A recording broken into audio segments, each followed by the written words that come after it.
Hi and welcome back. Today I'm going to be having a go at this mountain scene. I don't really paint mountains very much, so and I had a Patreon request for painting mountains, so I thought I'd give it a try here. I had a look at this photograph and a few others on Pixabay of Snowdonia and other beautiful mountain ranges, just to get a rough idea of how they looked, where the shadows were, where the light hit the mountains, all that sort of thing, so that when I painted I could get them looking fairly accurate, even though I'm going to be sort of more or less making this up. It is inspired by the Snowdonia photograph. Now I'm just going to draw some very simple outlines out first, just to give myself a guide to work to, because I want a very plain sky, so I want to be able to paint the sky and then cut in around the mountains, and then put some detail in on them. I'm using a quite large clutch pencil here because it gives me nice loose marks. It's also a 2B, so it's nice and soft, and it won't make any indentations on the paper. Now I've mixed up a quite weak mixture of Payne's grey, sepia and a touch of perylene green. I'm just going to use my large 3-inch Chinese bamboo haki brush, just a cheap brush. You can find them on eBay and Amazon. And I'm just going to use that to sweep across this very neutral, dull colour across the sky, cutting in around the mountains. Now my board is at an angle of about 45 to 60 degrees, so the paint is running down. So I'm going to take a clean, damp, small Pro Art haki brush, and I'm just going to take off that bead of water as it pools and gathers to stop it from running down across the mountains, because I want to keep certain areas of the mountains white or quite pale with the snow, so I don't want lines of paint dripping down. My paper is Saunders Waterford. It's a £90 weight, quite a light paper, and it's cold pressed, so it's got a bit of texture. It's taped to my board. It's not stretched first. I just let it buckle as I paint, and then it always flattens out as it slowly and naturally dries. Now I'm using my large haki brush with mixtures of the colours that I used for the sky. That's Payne's grey, sepia, and a little bit of raw sienna and burnt sienna, just picked up on the brush because it's on my palette. And I'm literally just touching the ends of the brush in shallow diagonal lines, dots and strokes and dashes, just to try and slowly build up texture and contrast and tone across the bottom of the mountain range. And now I'm going to use the tips of my 3/4 inch synthetic flat brush to just touch in some stronger, darker Payne's grey here and there, just to slowly and gradually build up some shadow. Now the sky had run down again and had pooled up. There's a bit of a puddle across the top, so I used my clean damp brush just to remove that bead of watery paint from the mountain edge. And I'm just carrying on. I'm trying to make sure that there's a good strong division between these two peaks here. The one on the left is at the front, so I want to darken up where the left mountain meets the right, to push that one sort of back to the mid-ground a bit more. There will be some distant peaks that I'll paint in towards the end, but at the moment I'm focusing on these two main peaks and on the lower areas, keeping my brushstrokes mostly at this very shallow right to left diagonal, just to sort of see if I can get the effect of the lay of the land and changing my textures and my tones. Now I'm just going to bring some slightly sharper marks in using the corner of a plastic card, which is I'm etching and pulling it through the thicker paint just to give me some more lines and marks, and maybe to move the paint around a little bit. These peaks are too large for me to want to try and create individual rocks and stones, but you can do that with a card just by making those sorts of small marks if you choose to. But I'm trying just to sort of enhance the strata and the direction here, and just to add a little bit more interest and texture.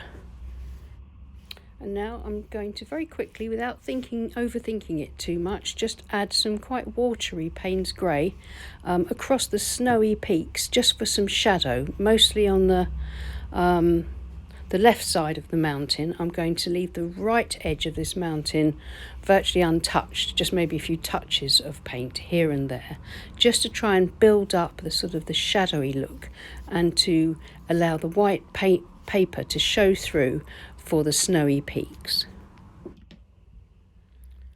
Now I'm just going to add a little bit of slightly darker Payne's grey across those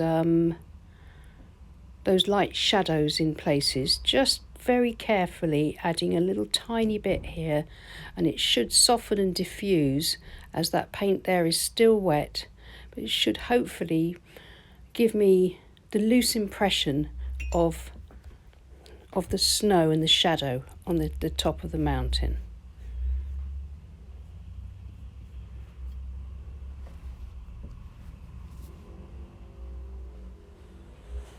I'm going to just flick some dark paint made up from the sepia and the Payne's grey across the bottom here, just to see if I can get some texture.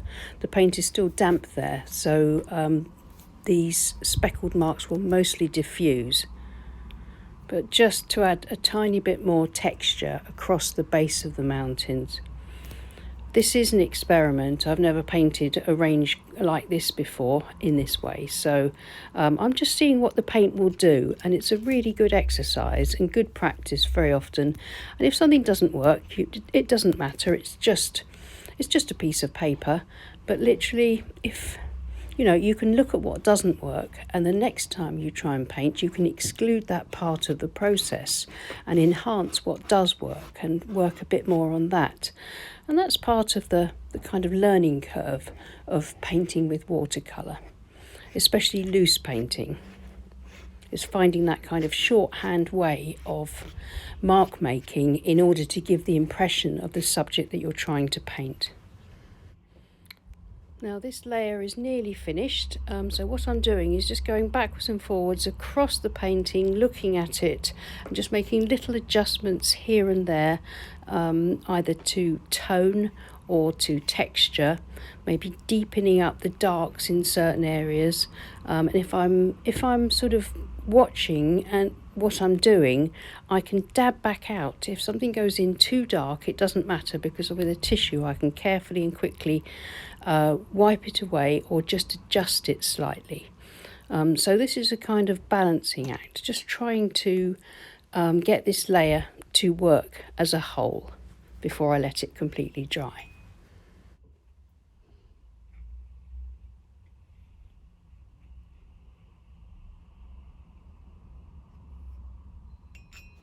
Everything will probably dry a little bit lighter than this. I'm just going to soften up that top edge a little bit more. Just with a clean damp squirrel mop, just adding a little bit of moisture to it, so I can then just dab out so that line isn't quite so thick and heavy there. I'm just going to soften it in places.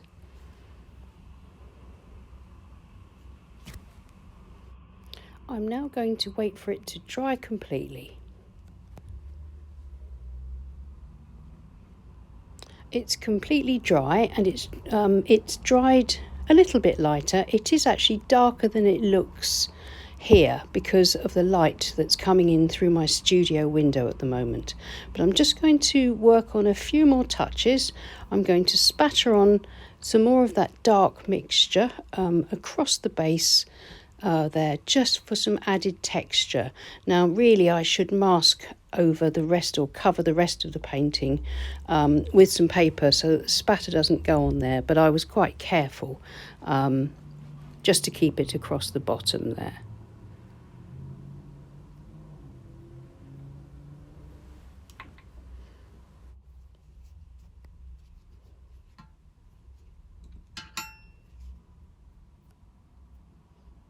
Now I'm just going to, with a clean damp flat brush, very gently just spread out a few of the marks from the spatter that have gone on a little bit too heavily. Just blur them out a little tiny bit.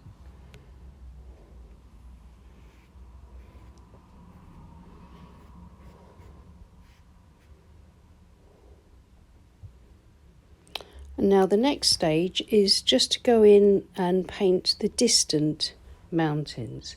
I'm mixing up a mixture of, it's a very loose, wet mixture of sepia and Payne's grey, and I can see the faint marks of the mountains where I drew them in before.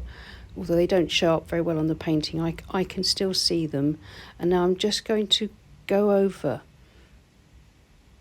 the mountains in the distance, sort of carefully, with this very weak watery paint, which should just give me the look of distant hills.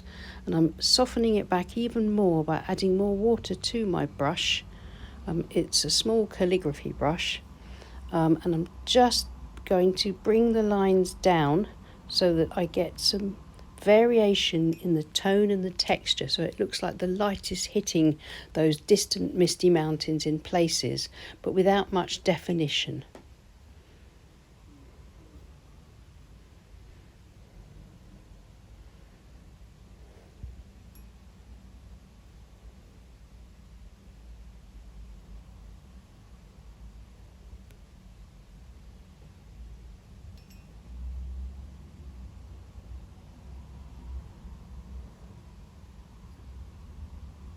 I think that looks okay. I'm going to do the same on this side.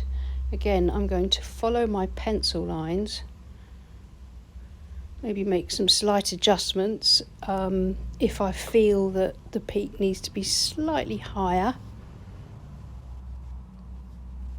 And again, making sure that this weak mixture of paint still has a little bit of variation by adding water and softening in places, and then I'll be adding a bit, some darks into the wet paint and allowing the darks just to diffuse a little bit to add variation to the tone of that misty background mountain. Now this is where I think the mountain's a little bit flat at the moment, so I will add a slightly higher peak, I think, just to balance out the look of this range a bit more.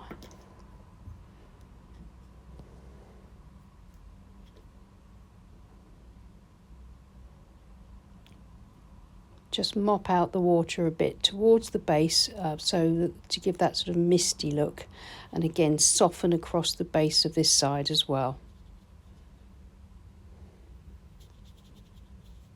That's looking better.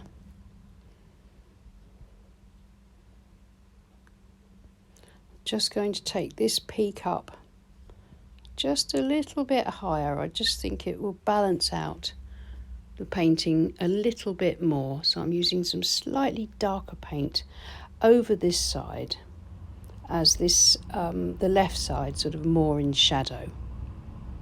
I'm just going to bring that across the tape, working along the top of this mountain, being careful not to go into the pale mountain top in the foreground, just sort of pushing this back into the distance.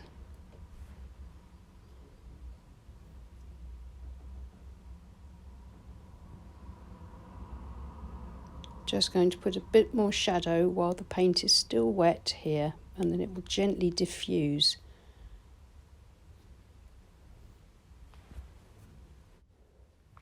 Now I like how that's looking, but what that means now is I need to adjust this side very slightly and just darken up the top of this a little tiny bit, just to balance it out. And what this does as well is it really draws attention to this main peak, the snow-covered peak, which is our focal point. I'm going to see if I can just get a bit more dark in around this shadowy area here.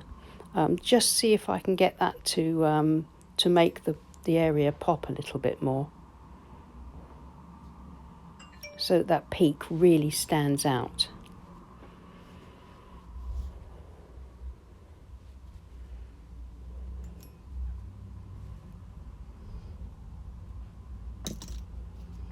And if you don't like it, remember, you can quickly dab it out or just soften if you find you've put in a little bit too much. And I wasn't keen on the direction of that brush work just there. I think it's nearly finished. I think it just needs a few more dark layers, just carefully worked in across in this kind of very sort of shallow horizontal shapes, using the calligraphy brush, just following the marks that I've already made and just deepening up some shadows and some sort of strata lines across the foreground. Just the stronger tone across the foreground makes the midground and the snowy peaks stand out even more.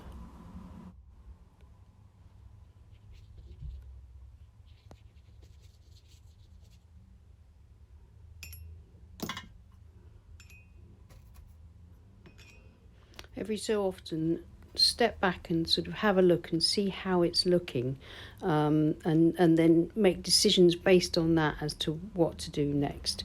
Now I've decided just to try and get a bit more dark, starting off with some spatter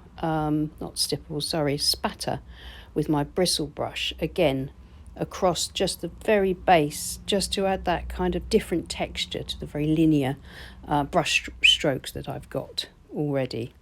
Just tapping on a few sort of darker blobs, just in sort of pure Payne's grey.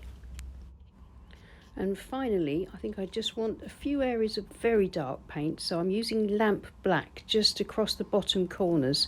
I will knock it back by dabbing out a bit with a tissue, but I just need something slightly darker than the Payne's grey just to add those very, very deep shadows.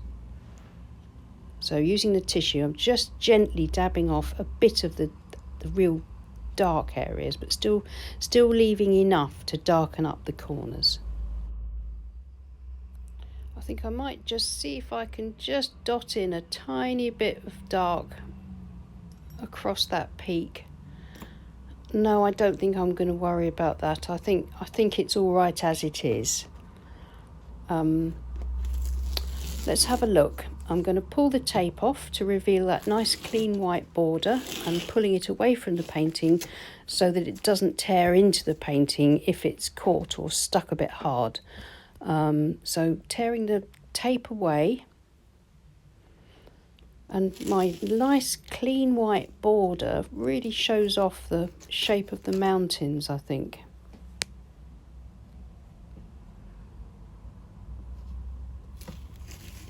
And even though I didn't follow the photograph exactly, it helped me to make sure that my mountains ended up looking quite convincing. So I'm quite pleased with that. I'll certainly be experimenting and painting more mountains in the near future. And it's often the way, I'm looking at this now, I still think it needs a little tiny bit more detail in it, so I'm going to mix up some more of my Payne's grey, and just on my very fine rigger, just going to pull up a few very faint sort of random wiggly lines just across this side, just to add a little bit more texture to this mountain. And these lines again lead the eye towards the snowy mountain peak, and I think that will do. I mean, I could keep going with this, but I think you've got to stop somewhere so that it doesn't become overworked. So I hope that was useful for you in some way. Please like, and if you haven't already, it would be lovely if you'd subscribe, as that really helps with my reach. Thanks so much for watching, and thanks to my lovely Patreon group who support this channel. I'll see you again soon. Take care, stay safe and happy painting. Bye.